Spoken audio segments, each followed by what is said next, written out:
Arnolfo Teves Jr. dumalo sa arraignment o pagbasa ng sakdal.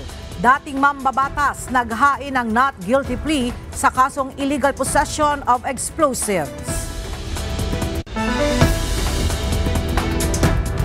Inflation rate para sa buwan ng Mayo ngayong taon bahagyang bumagal sa 1.3% ayon sa Philippine Statistics Authority. Ilang minimum wage earners nangangambang tumaas ang presyo ng bilihin sakaling tuluyang maisabatas ang panukalang 200 pesos na aumento sa sahod.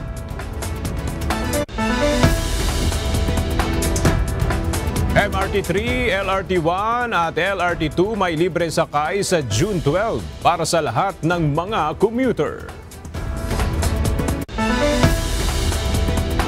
At US President Donald Trump ipinasususpindi na ang visa ng mga foreign student sa Harvard University.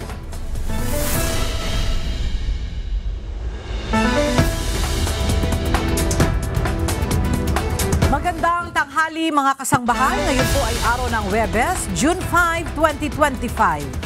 Tayo po ay sabayang napapakinggan sa Radyo La Verdad 1350, ang UNTV Radio.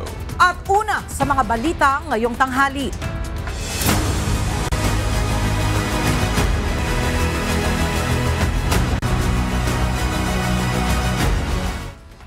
Sinagot ng ilang senador ang issue kung maaaring ma-dismiss ang impeachment kay Vice President Sara Duterte. Ito ay matapos aminin ni Senador Ronald Bato de la Rosa na may binubuo itong Senate resolution para sa dismissal ng impeachment case. Narito ang report ni Asher Cadapan Jr. Lumabas magkakaibang posisyon ng mga senador sa proseso ng impeachment kay Vice President Sara Duterte. Kasunod dito ng pagkalat sa social media ng draft para sa binubuong Senate resolution ni Senador Ronald Bato de la Rosa na layong i-dismiss ang impeachment case. Kaugnay ito ng pahayag ni Senate Majority Leader Francis Tolentino na maituturing na functionally dismissed na ang kaso dahil sa kawalan ng sapat na panahon para rito habang patapos na ang 19th Congress. Bunsod dito, ilang senador ang tinanong kung posible nga bang madismiss ang impeachment bago pa man isagawa ang aktwal na paglilitis. Tugon ni Senador De La Rosa, basta tingnan lang yung laman ng resolution. Basta once nandito na yung article of impeachment, hindi gagawin namin i-tackle. Hindi mo sinasabi na hindi i-tackle. Paano mo dismiss kung hindi mo i-tackle? Kung formal na ihahain ng naturang resolusyon, sinabi ni Senate President Francis Chis Escudero na anumang ginagawa ng mga senador ay pinadadaan sa botohan. Kung may magmomoson, na-aksyonan yan, pagdedebatihan yan at pagbobotohan. Pero kung walang mag-file, wala kaming aaksyonan. Sinagot naman ni Senate President Pro Tempore Jinggoy Estrada kung pipirmahan niya ang resolusyon para i-dismiss ang impeachment. Pag-isipan natin mabuti. Pagka may final sa Senate, it's either we act on it or we don't act on it. Iginit naman ni Senador Christopher Bongo ang kwestiyon na kung walang ebidensya ay bakit kailangan pang patagalin ang impeachment. Importante rito, ebidensya muna. Kung walang ebidensya, di para makatrabaho na tayo. Okay, kaya nga po, bilisan na po natin. Kung kailangan idinig ito, ididinig natin. Kaya lang po, decision po ng Senate leadership sa June 11. So antayin na lang po natin. Nais naman ni Senador Juan Miguel Mig Zubiri na mabasa muna ang resolusyon at makita ang basihan nito kung kaparehas ito ng kanyang posisyon na hindi maaaring tumawid ang impeachment sa 20th Congress. Habang tumangging tumugon si Senador Joel Villanueva kung susuportahan nito ang panawagan kaugnay ng dismissal ng kaso. Dismissal? How many votes do you need for that? That's debatable also. So even with that resolution, marami pa rin debates. At the end of the day, it's plenary who would decide. Para naman kay Senador Alan Peter Cayetano, sa ngayon ay hindi si VP Duterte ang nasa trial, kundi ang Senado. Babalik nga ako doon sa dilemma. Diba? So the dilemma is, you want to follow the Constitution and very clear ang Constitution. Diba? The trial follows forthwith. Walang if and buts doon. Diba? Okay. Pero ang tanong nga, if a majority of the senators say, that yung trial, wala rin mangyayari because you don't have numbers, sinong masusunod? That's why tama din yung sinabi ni Senate President Escudero na 19 to. The 20th, pwede magbotohan din. At sabihin, mali yun, we should have the trial. Dahil dito, nais ni Senador Amy Marcos na magkaroon ng caucus o pagpupulong ang mga miyembro upang mapag-usapan at malinawan sa mga issue kaugnay ng impeachment. Pag-uusapan ng maigi. There's so many options and so many malabo. Kaya gusto natin yung pinaka-sang-ayon sa batas at yung pinaka mabilis din kasi well, ilang araw na lang to, no? 10 araw na lang natitira. Di ba nag-manifest na si Senator Tolentino, nagsalita rin si Risa, nagsalita rin si Coco. Kailangan yata pag-usapan ng lahat kasi hindi lang yung tatlo ang may opinion dyan, kundi ang bawat senador. Asher Cadapan Jr., UNTV News and Rescue. Diyos ang aming sandigan, serbisyo publiko ang aming pinahahalagahan. Tumanggi ang ilang kongresista sa aligasyon ni Senate President Francis Escudero na sunod-sunuran ang mga kongresista kay Speaker Martin Romualdez kaugnay ng impeachment case laban kay Vice President Sara Duterte. Sa gitna ito ng mga issue ng antala sa impeachment proceedings. Ang detalye sa ulat ni Rosa Licos. Pumalag ang ilang kongresista sa patutsada ni Senate President Francis Escudero sa mga miyembro ng Kamara de Representantes. Ayon sa Senate President, trabaho umano ng ilang mambabatas na maging sunod-sunuran kay House Speaker Martin Romualdez kaugnay ng impeachment case laban kay Vice President Sara Duterte. Pero hindi ganito ang trabaho ng Senado. Ginawa ni SP Escudero ang pahayag sa gitna ng mga issue ng antala sa impeachment proceedings. Ang mga kongresista tila nasasanay na diktahan ang Senado kaugnay sa gusto nilang mangyari sa impeachment. Pues kung trabaho ng ilang mambabatas na maging sunod-sunuran kay Speaker Romualdez na gusto, klaro, itong impeachment na ito, hindi namin trabaho yan sa Senado. Hindi ko rin trabaho yan bilang tagapangulo ng Senado. Hindi po ang makabayan ang sunod-sunuran sa Speaker of the House. Huwag i-divert sa iba-iba pang mga issues, kundi sagutin na lang, kailan ba impeachment trial, bakit hindi sinisimulan. Sir, dinidiktahan po ba kayo ni Speaker? Never po. Ako sa parte ko, bihirang-bihira kami magkita ni Speaker. Actually, nakita kami ni Speaker dito lang po sa plenary. Never po kami nagkakausap ng personal. Samantala, giit naman ni Bataan 1st District Representative Geraldine Roman, hindi ang House of Representatives ang nagdidikta sa Senado kaugnay ng impeachment case laban kay VP Sara. I think kung meron mang nagdidikta sa Senado, ito ang ating saligang batas. Kung kami mga mambabatas ay hindi kami tatalima sa saligang batas, ewan ko na lang kung ano nangyayari sa ating bansa. Wala namang reaksyon ng tanggapan ni Speaker Romualdez sa pahayag ni Senate President Escudero. Subalit na una na nitong sinabi na ipinauubaya na sa Senado kung anong kahihinatnan ng reklamong impeachment na inihain ng Kamara. Rosa Licos, UNTV News and Rescue. Diyos ang aming sandigan, serbisyo publiko ang aming pinahahalagahan. Patuloy ang isinasagawang consolidation sa kaso ng dating kongresista na si Arnolfo Arnie Teves Jr. Kaya naman sinabi ng National Bureau of Investigation na mananatili pa rin sa kanilang kustodiya si Teves hanggat walang pinal na utos ang korte. Narito ang report ni Benedict Samson. May isang korte na sa Maynila ang nag-issue ng commitment order sa kaso ni dating Negros Oriental 3rd District Representative Arnolfo Arnie Teves Jr.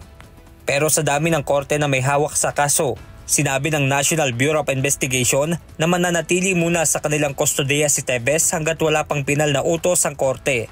Being a former judge, nagagalit ako pag hindi ako sinusunod. Kung yung iba-ibang judge ay hindi sinunod ng aking warden, kawawa naman yung aking warden.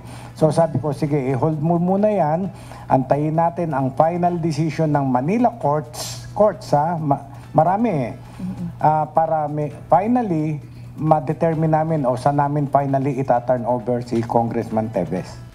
Inamin naman ng NBI na kulang ang kanilang pasilidad kung kaya't may ibang kasama ito sa kulungan. Pero pagtitiyak ng NBI na mahigpit ang seguridad ay patutupad nila sa loob ng detention facility. Meantime na nasa amin siya, Ang directive ko is bigay sa kanya ang karapatan niya bilang detainees, but then protektahan nyo, wag masasaktan from outer mga tao, yung mga gustong manakit sa kanya, wag siyang makatakas at wag siyang masaktan. Benedict Samson, UNTV News and Rescue. Diyos ang aming sandigan, serbisyo publiko ang aming pinahahalagahan. Not guilty ang ipinasok na plea ng korte kay dating Negros Oriental 3rd District Representative Arnolfo Arnie Teves Jr. sa arraignment ng kasong illegal possession of explosives sa Manila Regional Trial Court Branch 12 ngayong umaga. Tumangging magsalita si Teves ng basahan ng sakdal sa isa sa mga kaso nito. Naharap din ang napatalsik na kongresista sa mga kasong murder at frustrated murder kaugnay ng tinaguriang Pamplona Massacre noong March 2023 kung saan isa sa mga napatay ang nooy gobernador ng Negros Oriental na si Roel Digamo. Pinapawalang bisa ng National Task Force to End Local Communist Armed Conflict o NTF-ELCAC ang labeling provision ng Anti-Discrimination Resolution ng Commission on Elections o COMELEC kaugnay ng 2025 elections at Bangsamoro Parliamentary Elections. Samantala, handa naman ang COMELEC na sagutin ito sa Korte Suprema. Narito ang report ni Dante Amento. May 10 arang Commission on Elections o COMELEC upang magkomento sa petisyon ng National Task Force to End Local Communist Armed Conflict o NTF-ELCAC sa Korte Suprema. Hiniling ng NTF-ELCAC na ipawalang bisa ang labeling provision ng COMELEC Resolution number 11116 na bahagi ng pulisiya laban sa diskriminasyon. Ayon sa definisyon ng COMELEC, ang labeling ay pag-uugnay o pag-aakusa sa mga individual, grupo o organisasyon bilang vocal dissenters, aktivista, subversibo, terorista o kriminal nang walang sapat na ebidensya. Kine-question yung legalidad, constitutionality ng COMELEC Resolution 11116 natin. Yan yung tungkol sa ating anti-discrimination policy, more particularly on the issue of tagging. Giit ng NTF-ELCAC, nakakaapekto ito sa kanilang mandato at nagdudulot ng chilling effect o takot sa kanilang hanay. Sinabi rin nilang labag ito sa kalayaan sa pagpapahayag na ginagarantiya ng saligang batas. Ayon naman kay COMELEC Chairperson George Erwin Garcia, handa silang idepensa ang kanilang resolusyon sa Korte Suprema. Humihiling sila ng extension upang makapaghain ng sagot dahil ang kanilang dapat na abogado, ang Solicitor General, ay siya ring kinatawan ng NTF-ELCAC. Ang inyo pong commission election ay very much willing, able, and will defend our position, hindi lamang sa issue ng tagging as a form of discrimination, kung hindi sa other forms of discrimination na nakalagay sa aming resolusyon. Dagdag pa niya, mabuting sa Korte Suprema na ito resolbahin upang maging malinaw ang magiging patakaran sa 2028 presidential elections, lalo't plano pa rin ng COMELEC na ipatupad ang naturang pulisiya.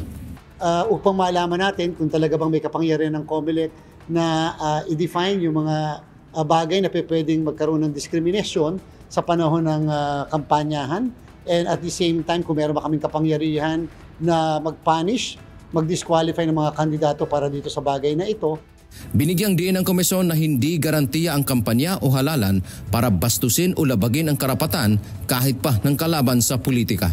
Dante Amento, UNTV News and Rescue. Diyos ang aming sandigan, serbisyo publiko ang aming pinahahalagahan.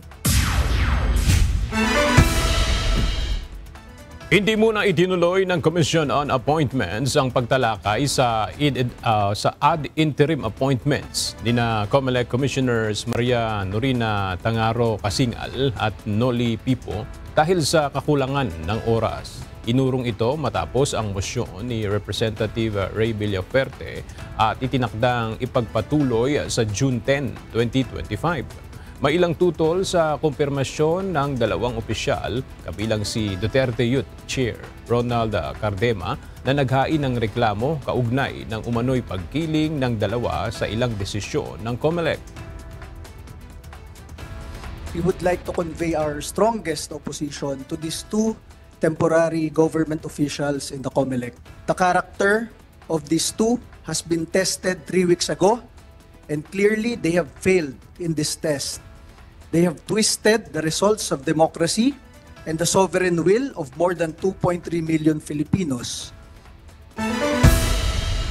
Niratipikahan na sa Senado ang Government Optimization Bill o ang panukalang batas kaugnay ng right sizing ng gobyerno.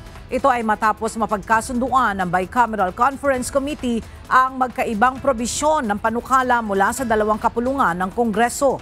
Sa kanyang talumpati, nilinaw ni Senate President Chis Escudero na ang layunin ng panukala ay hindi lamang upang bawasan ang bilang ng mga tauhan ng pamahalaan.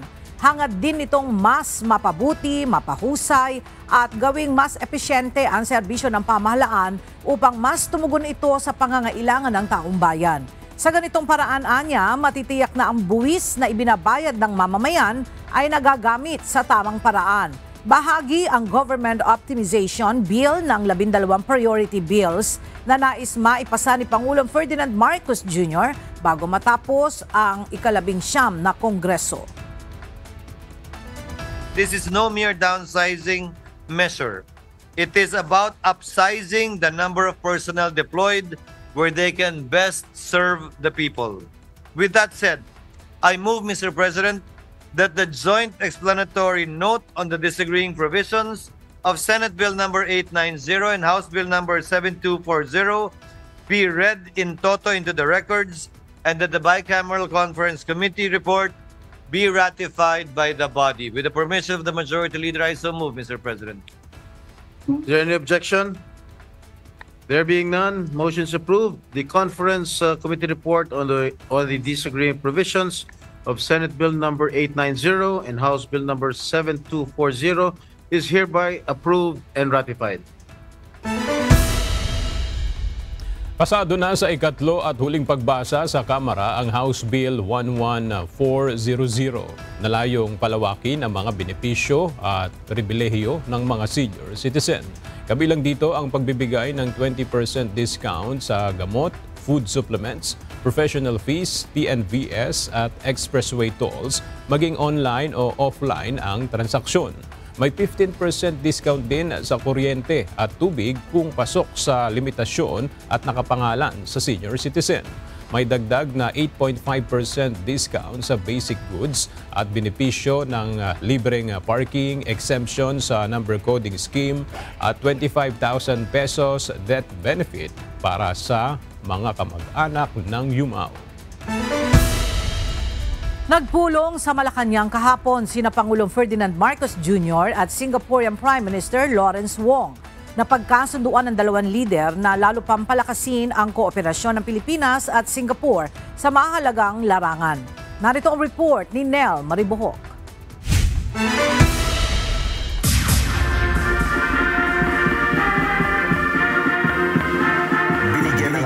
Honor si Singaporean Prime Minister Lawrence Wong sa Malacanang kahapon.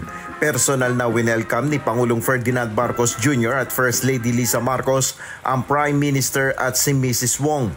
Sa pagpupulong ni na Pangulong Marcos at Prime Minister Wong, tinalakay ang lalo pang pagpapalakas ng ugnayan ng dalawang bansa. Umaasa si PBBM na makakatulong ng malaki ang Singapore sa pagpapalakas ng renewable energy sa Pilipinas. We are likewise seeking further achievements in our renewable energy sector, acknowledging how Singapore will remain a major partner in our aspiration to diversify our energy sources. I encourage Singapore to increase its investments in the renewable energy sector as part of our forward-looking bilateral agenda. Ayon sa Prime Minister, maraming Singaporean companies ang nagnanais na mamuhunan sa renewable energy sector, partikular na sa solar at wind projects. Kinilala rin ng Singaporean leader ang naging mahalagang kontribusyon ng Filipino healthcare workers sa kanilang bansa, lalo na noong panahon ng COVID-19 pandemic. Kaya naman naghahanap ng paraan ang Singapore government upang masuportahan ang mga Pinoy na nagtatrabaho sa healthcare sector. Singapore is committed to being a good second home for the Filipinos living and working in our country. The Ministry of Health is exploring ways to support Filipino healthcare workers in Singapore to upskill and eventually reintegrate into the Philippine healthcare system.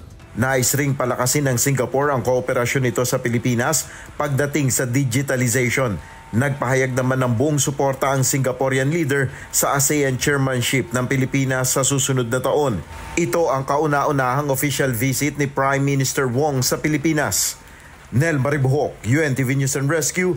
Diyos ang aming sandigan, serbisyo publiko ang aming pinahalagahan. Mas mapayapang ugnayan ang Pilipinas at Vietnam kahit pareho itong claimant sa mga pinag-aagawang teritoryo sa West Philippine Sea. Katunayan nito, walang tensyon ang dalawang bansa kahit magkalapit lamang ang mga inuukupang teritoryo sa Kalayaan Island. Narito ang report ni Ryan Lacanlale.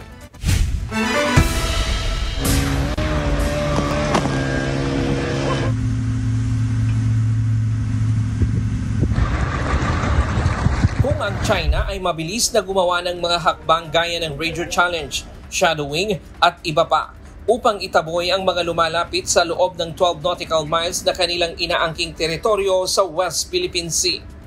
May mga lugar naman sa Kalayaan Group of Islands na nananatiling mapayapa ang ugnayan ng Pilipinas sa kapwa claimant na bansa. Gaya na lamang ng Parola Island o Northeast Cay na nasa ilalim ng kontrol ng Pilipinas, habang ang katabi nitong isla, ang Pugat Island o Southwest Cay, ay kontrolado naman ng Vietnam. We have a good relation with Vietnam and we are continuously cooperating and coordinating with them. Especially we have also a regular stop-to-stop talk with their Philippine Navy. Dito sa aking likuran, yung Parola Island na okupado ng Pilipinas, yung katabi niyang isla, yun naman yung Pugat Island na okupado naman ng bansang Vietnam. At kahit na 2 nautical miles lamang ang distansya ng dalawang isla na yan, ay walang nagiging tensyon sa pagitan ng Vietnam at Pilipinas.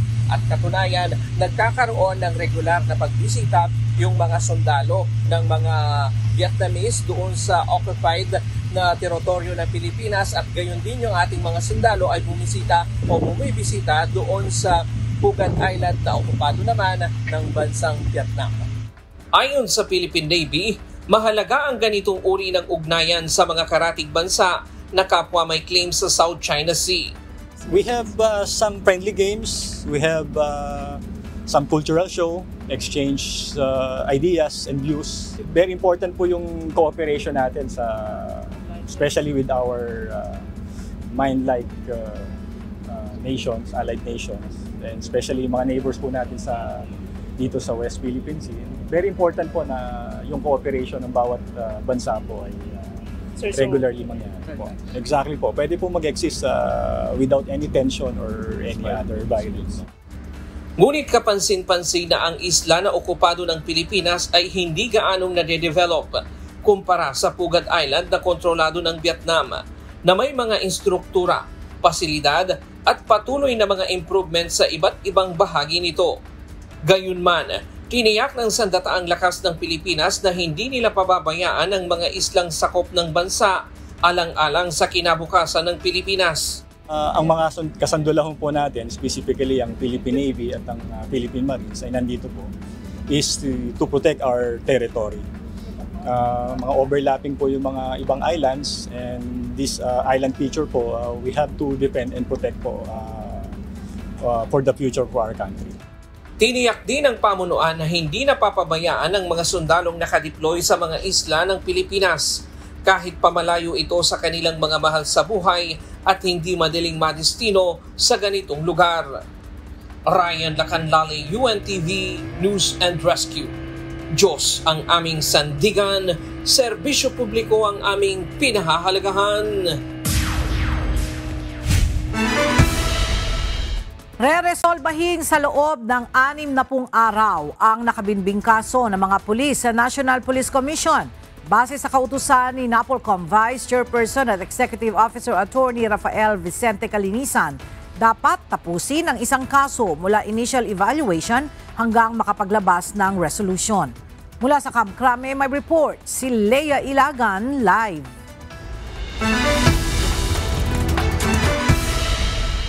Leia, ano ang detalye ukol dito sa timeline sa pagresolba ng mga pending cases sa mga pulis?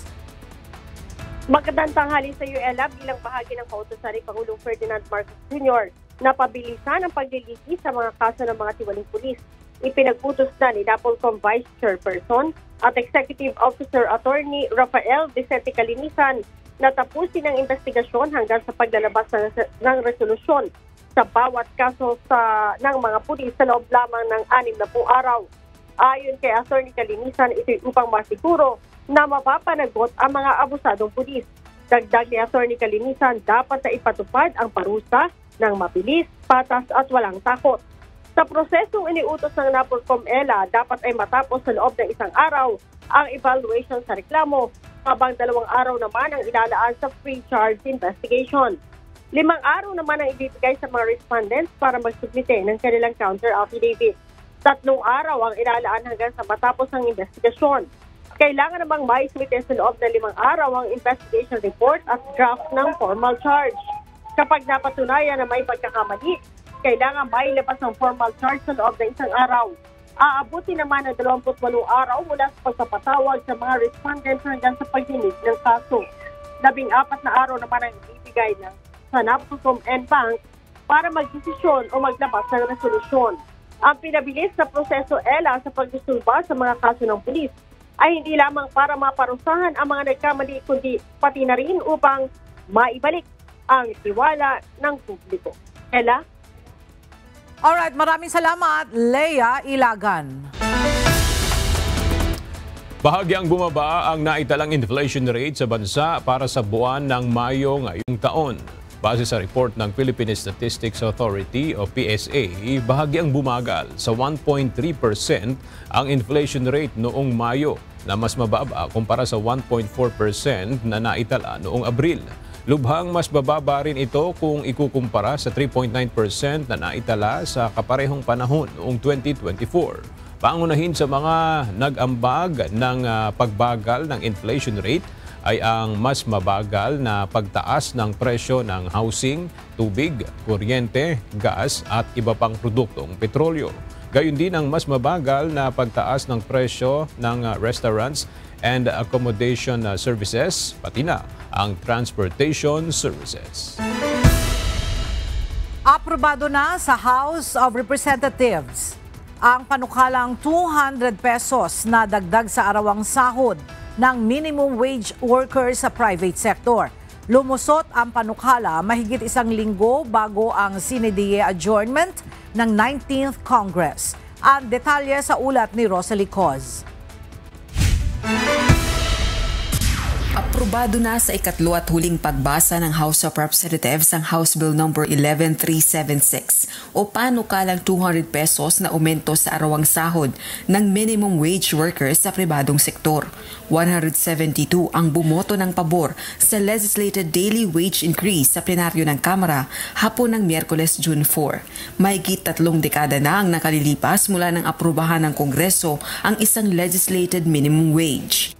Everyone wins in this 200 wage hike. Not only in our minimum wage earners, but our vendors, drivers, countless workers in a larger informal economy. We will also feel the positive impact of wage hike when the minimum wage earners finally have higher take-home pay. They spend it in their local stores, public transportations, markets. Samantala, 750 pesos na dagdag sahod ang isinusulong ng Gabriela Women's Party List. Pero para sa grupo, mahalagang hakbang pa rin ang pag-aproba ng Kamara sa 200 pesos na legislated wage hike. Bagamat kapos ang 200 pesos na aumento para abutin ang nakabubuhay na sahod, signifikanteng hakbang na ang pagpasa nito para iusad ang usapin ng sahod sa bulwagang ito. Kailangang ituloy-tuloy ang pagpasa dito hanggang pirmahan ito ng Pangulo. Noon pang 2024 nang aprubahan ng Senado ang 100 pesos na halaga ng dagdag sahod. Dadaan naman sa Bicameral Conference Committee para ayusin ang pagkakaiba ng bersyon sa panukalang aumento sa sahod. Kailangan ding pirmahan ng panukala ni Pangulong Ferdinand Marcos Jr. bago tuluyang maisabatas. Rosalie Cruz, UNTV News and Rescue. Diyos ang aming sandigan, serbisyo publiko ang aming pinahahalagahan. Pasado na sa mababang kapulungan ng Kongreso ang 200 peso wage hike bill. Sa kabila naman ng good news na ito, nangangamba pa rin ang ilang minimum wage earner na baka sundan naman ito ng pagtaas din ng presyo ng mga bilihin. Ang detalye sa report ni Ivan Alvarez live.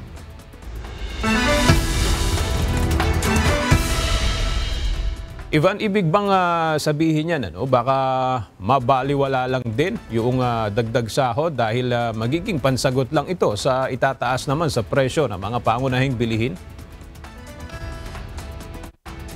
Magandang tanghali sa iyo, Aga. Ayon sa mga nakausap natin na minimum wage earner, malaking bahagi kasi ng kanilang sahod ay napupunta sa pang-araw-araw na gastusin, gaya na lamang ng pagkain at pamasahe.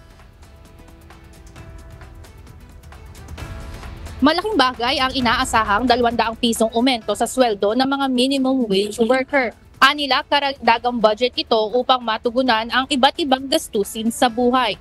Ngunit kasabay nito, nangangamba ang ilang manggagawa na maaaring tumaas naman ang presyo ng bilihin dahil sa gagawing dagdag sahod.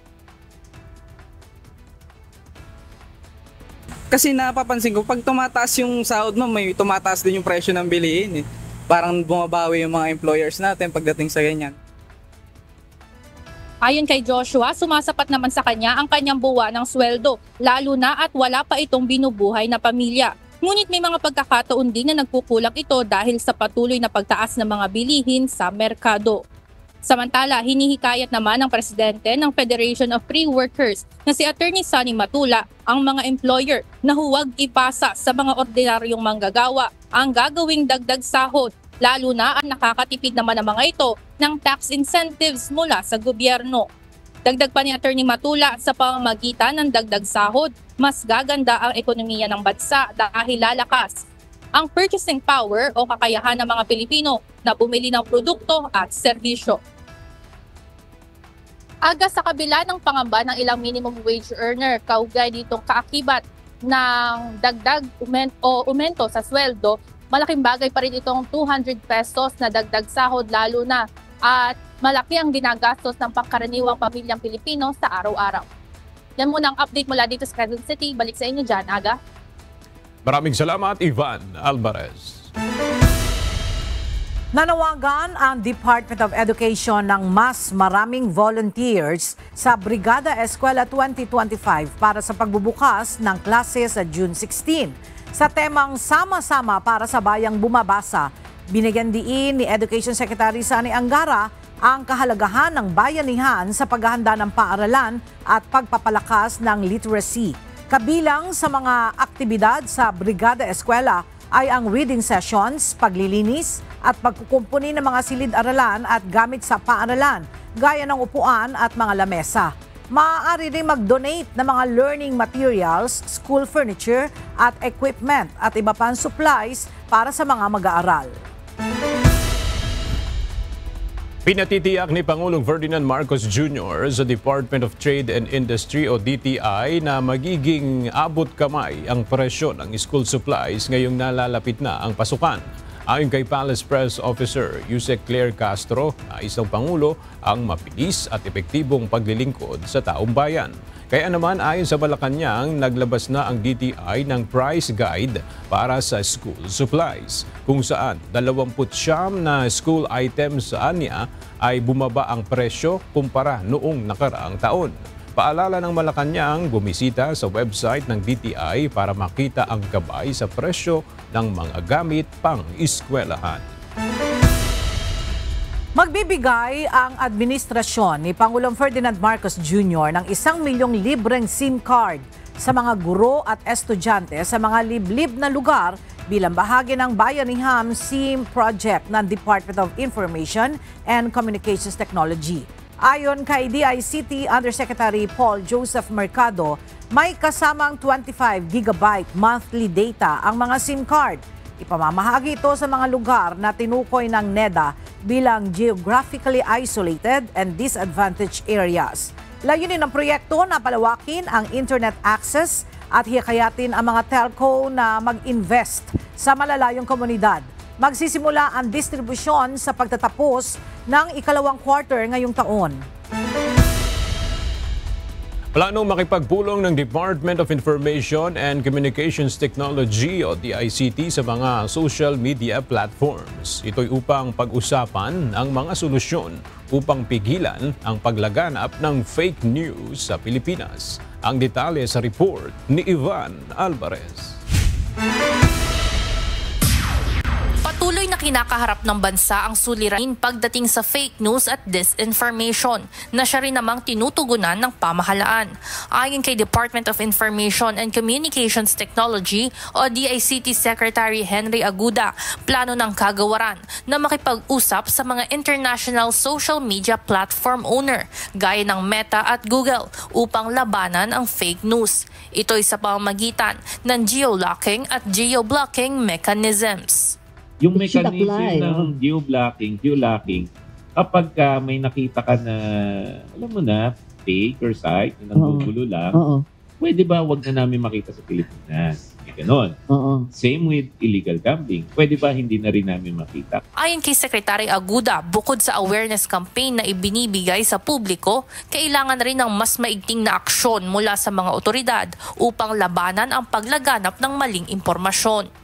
Dagdag pa nito, ginagawa na ito sa ibang mga bansa, kaya naman isusulong nila na ganito rin sana ang maging kalakaran sa Pilipinas. We're not asking naman to be treated specially. We don't want special treatment. We just want fair treatment. Kung ano po yung patakaran na sinusundan nila sa mga ibang bansa. Ayon pa sa kalihim, marapat lamang na protektahan ang mga Filipino social media user mula sa fake news, lalo na at top consumer ang mga Pinoy pagdating sa mga ganitong klase ng digital service. Kumpiyansa naman ang kagawaran na magiging compliant ang mga social media platform owner sa magiging mungkahi ng Pilipinas pagdating sa mga ganitong klase ng issue. Ivan Alvarez, UNTV News and Rescue. Diyos ang aming sandigan, serbisyo publiko ang aming pinahahalagahan.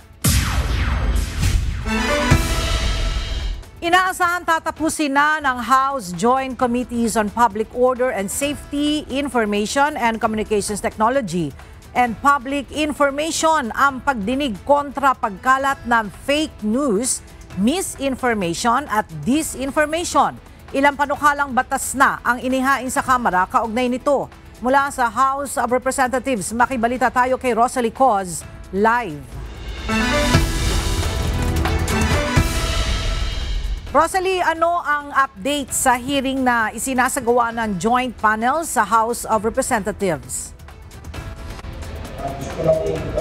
Ella, sa susunod na linggo bago matapos ang 19th Congress ay inaasahang pagtitibayin sa plenaryo ng Kamara ang committee report ng House panels ng Public Information, ng Information and Communications Technology at ng Public Order and Safety. Kaugnay ito ng ginagawang pagsisiyasat ng House panels o ng House Triple Committee o TRICOM sa pagkalat ng malisyoso at maling impormasyon sa social media platforms. Kabilang narito ang mga maling impormasyon na may kaugnayan sa West Philippine Sea at karapatan ng Pilipinas sa pinag-aagawang teritoryo. Layon din ng Kamara na makapagpasa ng panukalang batas upang sugpuin ang pagkalat ng fake news. Sa pamamagitan nito ng pagbuo ng mga polisiya upang i-regulate ang social media platforms at paigtingin ang kapasidad ng mga kinauukulang ahensya ng pamahalaan para sa accountability o pananagutan. Sa unang bahagi nga ng pagdinig, tinalakay kung babawiin na ba ng TRICOM ang contempt na ipinataw sa social media content creators na tumatangging dumalo sa hearings. Sa ngayon ay wala pang desisyon kaugnay nito ang House panels. Samantala, hindi pa tiyak kung makapagpapasa ng mga panukalang batas kontra fake news at disinformation dahil matatapos na ang 19th Congress. Ngayong araw ang ikalimang pagdinig ng TRICOM at inaasang iterminate na ang legislative inquiry ngayong araw. Samantala, Ella, sa kasalukuyan ay pinagdedebatihan o tinatalakay ng mga kongresista yung pagkakaroon nga ng sariling fact-checker ng pamahalaan. Balik sa iyo, Ella. Maraming salamat, Rosalie Coz. Good news para sa mga commuter, magkakaroon ng libreng sakay ang MRT3, LRT1 at LRT2 para sa lahat ng mga pasahero sa darating na June 12, araw ng Huwebes. Ito ay bilang bahagi ng komemorasyon ng ika-127 anibersaryo ng Araw ng Kalayaan. Magsisimula ang libreng sakay ng alas 7 hanggang alas 9 ng umaga. Gayon din ng alas 5 ng hapon hanggang alas 7 ng gabi. Ipinag-utos ni Pangulong Ferdinand Marcos Jr. sa Department of Transportation o DOTR na gibain ang tinaguriang Mount Kamuning Footbridge sa Quezon City. Ayon sa DOTR, para kay PBBM, masyadong matarik at hindi accessible ang overpass lalo na sa mga senior citizen at persons with disability o PWD. Pinapapalitan ni PBBM ang Mount Kamuning ng mas maayos na tawiran, plano ng DOTR na magtayo ng mas mababa at may elevator na footbridge malapit sa GMA Kamuning Station ng EDSA Busway. Walang tiyak na petsa kung kailan ito isasagawa, pero sinabi ng DOTR na gagawin ito agad-agad at target simulan ang konstruksyon nito ngayong 2025.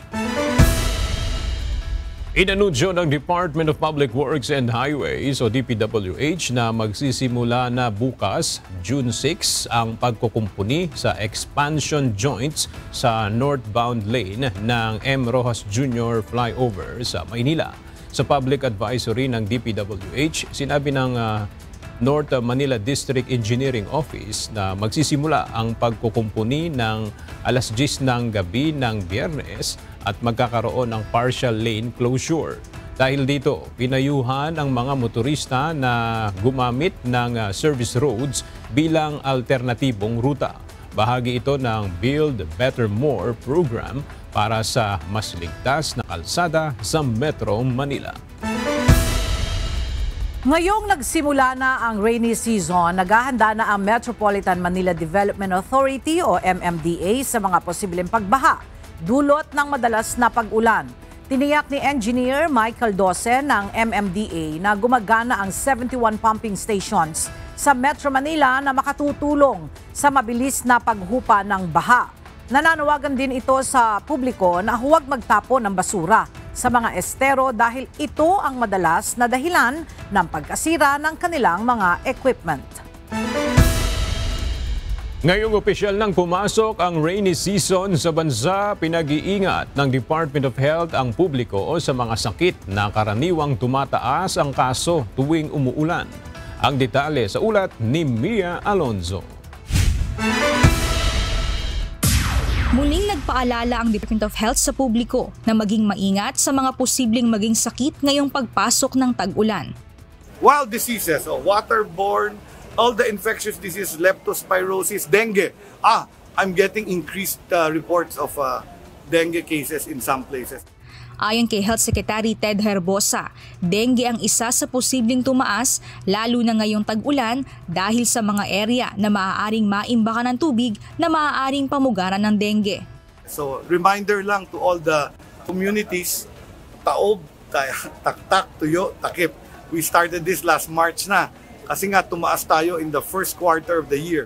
Ayon sa ahensya, dapat natutukan at bantayan ang wild diseases na binubuo ng waterborne diseases, influenza-like illness, leptospirosis at dengue.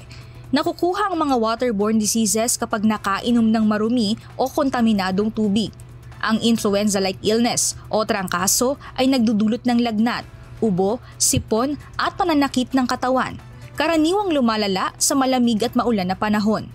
Ang leptospirosis naman ay isang seryosong impeksyon na nakukuha sa ihi ng daga na maaaring nakahalo sa baha o lumang tubig sa lansangan.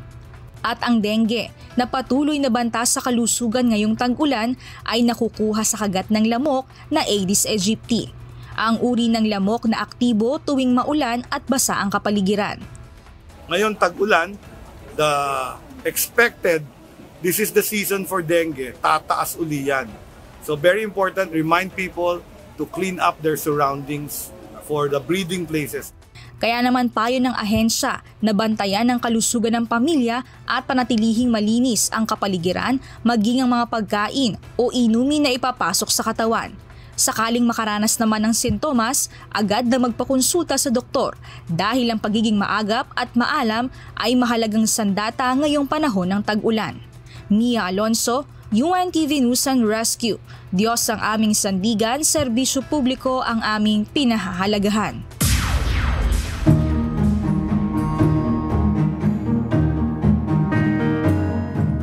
Binabantayan ngayon ng City Health Office ng Zamboanga City ang bahagyang pagtaas ng bilang ng dengue sa lungsod kumpara noong taong 2024. Ayon sa kagawaran, nasa 742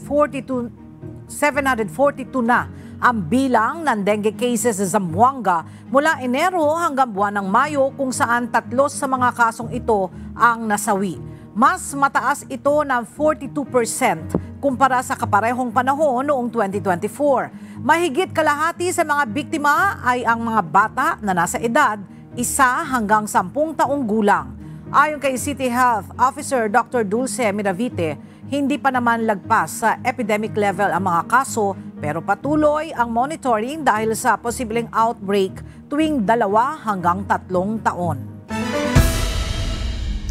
Patuloy ang pagbabantay ngayon ng Baguio City Health Services Office sa naitalang 2 suspected case ng Mpox sa lungsod. Ang detalye ihahatid sa atin ni Grace Doctolero live. Grace, kumusta na yung kondisyon ng 2 suspected Mpox cases dyan sa Baguio? Yes, Aga, naka-isolate na ang 2 suspected case at minomonitor ng lungsod ng Baguio ang 86 na close contacts ng kaugnay nga sa naturang kaso. Parehong lalaki ang 2 suspected cases at may edad 50 at 43 anyos na kasalukuyang nananatili sa magkahiwalay na health facilities. Pero inihayag ng Baguio City Health Services Office na wala ng confirmed Mpox cases sa lungsod ng Baguio habang nakarecover na ang 7 dating nakumpirma. Inihayag rin ng La Trinidad LGU na nag-negative sa Mpox ang kanilang suspected case. We have 2 suspect cases po as of today. And yung nasa Benguet dyan po is initially suspect po siya but negative na po ang kanyang resulta. So considered na po siya as discarded case. Ayon sa mga eksperto, ang mga kailangan gawin upang makaiwas sa Mpox ay iwasan ang matagal na skin-to-skin contact at pakikipagsiksikan sa matataong lugar. Ngayong uso ang kaparehong sintomas ng trangkaso, magsuot ng face mask, long sleeves at pantalon kung pupunta sa matatao at kulob na lugar. Gawin ang tama at madalas na paghuhugas ng kamay at pag-sanitize sa mga bagay na madalas hawakan. Alamin ang mahalagang impormasyon tungkol sa Mpox at bantayan ang sarili sa mga sintomas. Aga, ayon pa sa mga eksperto, tumawag o pumunta sa pinakamalapit na health center kung mayroong 1 o higit pang sintomas. Yan muna ang balita mula dito sa Baguio City. Balik sa iyo, Aga. Maraming salamat, Grace Doctolero. Ipinakita ng Bureau of Jail Management and Penology Region 3 ang iba't ibang produkto na gawa ng mga persons deprived of liberty o PDL sa mga jail facilities sa rehiyon. Tampok ang mga ito sa isang livelihood products showcase. Mula sa Olongapo City, humingi tayo ng update kay Nestor Torres live.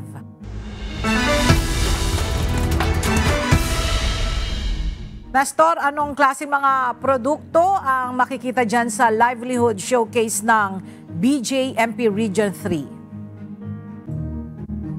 Magandang tanghali, Ella. Ongoing itong isinasagawa ng BJMP na Bazaar Behind Bars, kung saan nga ay makikita dito ang iba't ibang mga produkto na handicraft products ng BJMP mula sa Central Luzon at sa iba't ibang mga probinsya.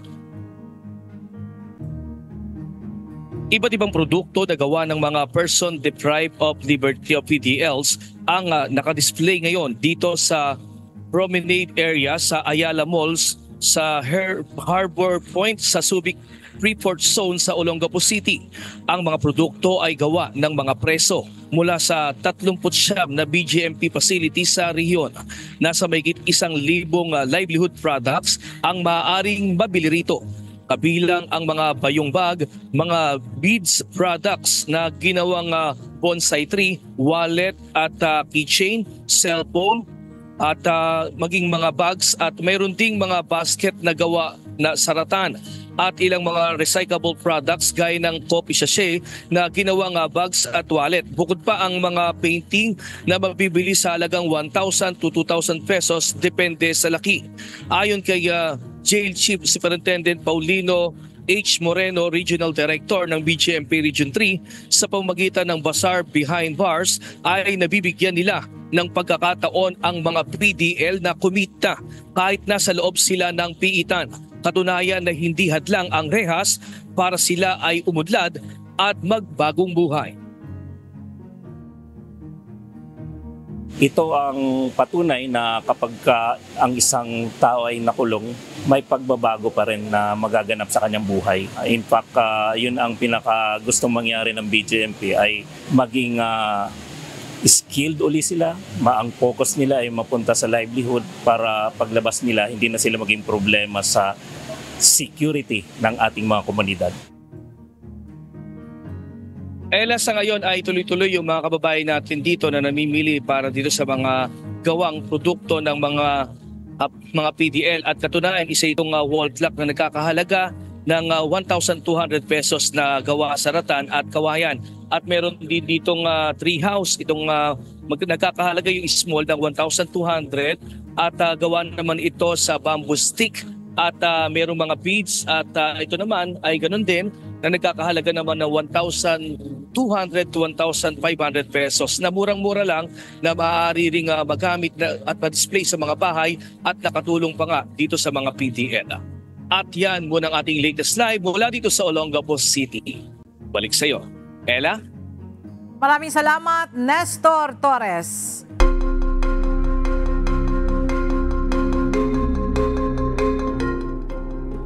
Nilagdaan ni US President Donald Trump ang proklamasyong nagbabaawal sa pagpasok ng mga foreign student sa Harvard University. Ayon sa proklamasyong inilabas ng White House itong Miyerkules, maaring kansilahin ang visa ng mga kasalukuyang estudyante ng Harvard na pasok sa mga itinakdang pamantayan. Binatikos ng administrasyon ang umano'y koneksyon ng Harvard sa mga kalaban ng US at ang hindi nito pagre-report ng mga illegal na aktibidad ng ilang foreign students. Itinuturing itong pinakabagong hakbang laban sa universidad, kasunod ng mga naunang pagputol ng pondo at investigasyon sa diskriminasyon. Nagbanta ang administrasyon ni US President Donald Trump na tatanggalan nito ng accreditation ang Columbia University dahil umano sa pagpapabaya sa mga kaso ng harassment laban sa mga Jewish student.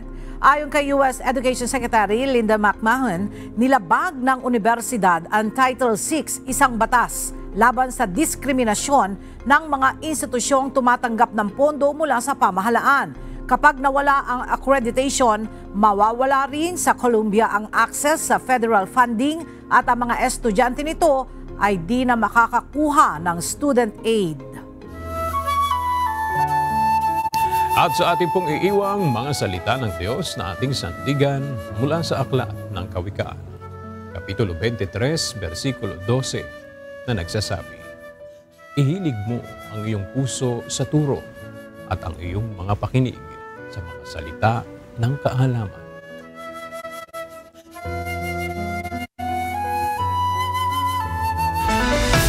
At yan ang mga balitang aming tinutukan at inaksyonan. Dahil sa aming pagbabalita, una ang pagkalinga sa kapwa. UNTV CE News, may balita saan mang panig ng daigdig.